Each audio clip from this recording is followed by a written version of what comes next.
Assalamualaikum teman-teman. Kembali lagi di channel Arif Kurniawan 17. Kali ini saya akan membagikan video unboxing ular reticulatus python ya.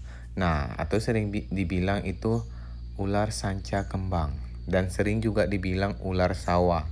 Nah, simak videonya. Sebelum menonton, jangan lupa like, komen, dan subscribe ya. Bantu channel ini berkembang. Dan jangan lupa di-share ke teman-temannya agar saya makin semangat buat videonya. Selamat menyaksikan.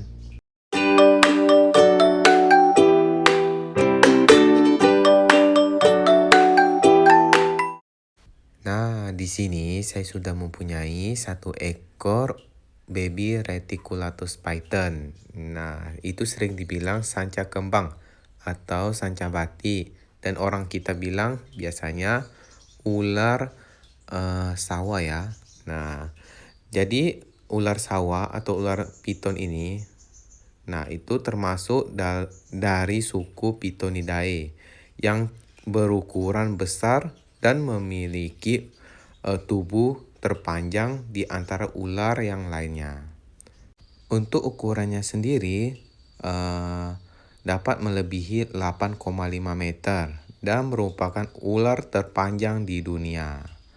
Lebih panjang dari anaconda. Nah, bagi teman-teman yang belum mengetahui ular anaconda, nah itu ular yang ada di Sungai Amazon. Dan di sini saya menyiapkan serbuk kayu karena di sini saya menggunakan media serbuk kayu ya. Oke, di sini saya akan mengambil container box dulu. Nah, ini container boxnya sudah saya cuci, sudah saya bersihkan supaya si reticulatusnya itu dalam keadaan yang nyaman ya kalau kita piara. Nah, jadi di sini saya menggunakan metode serbuk kayu. Ada juga pendapat kalau takut kemakan atau kayak mana. Nah, di sini kenapa saya menggunakan metode serbuk kayu? Karena pertama, menurut saya itu dapat membuat si ular sanca kembang ini nyaman. Nah, kalau sudah nyaman, nah itu proses untuk merawatnya itu sangat mudah. Nah, untuk kedua, serbuk kayu ini juga mudah dibersihkan ya. Jadi kalau dia pup atau dia buang kotoran, nah biasanya kalau retic baby atau anak-anak kayak gini dia pup atau dia buang kotoran itu di samping. Nah, kalau kita menggunakan metode serbuk kayu ini, kita cukup mengambil area yang ada pup atau area yang ada kotorannya saja. Nah, untuk pemberian minum atau pemberian pakan tidak dianjurkan di dalam tempat di dalam kandang ya. Dikarenakan kalau kita memberikan pakan atau minumnya di dalam kandang, nah karena kita menggunakan metode serbuk kayu ini, nah itu bisa menyebabkan serbuk kayu itu kemakan sama ular sanca kembangnya. Jadi seumpama teman-teman mempunyai baby retic atau mempunyai anak ular sawah, nah untuk proses pengambilan dari kandang itu harus menggunakan hook atau enggak menggunakan kayu. Dikarenakan ular ini sangat suka menyerang atau suka sekali menyerang kalau dalam keadaan di dalam kandang. Oke? Nah, mengerti? Kalau teman-teman punya pendapat lain bisa isi di kolom komentar.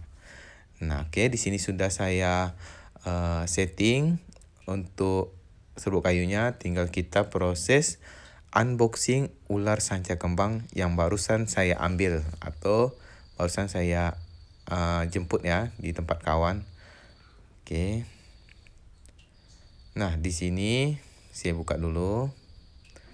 Ini ular reticulatus python yang normal ya. Nah, ke saya itu paling tertarik sama retic atau ular sanca kembang yang normal.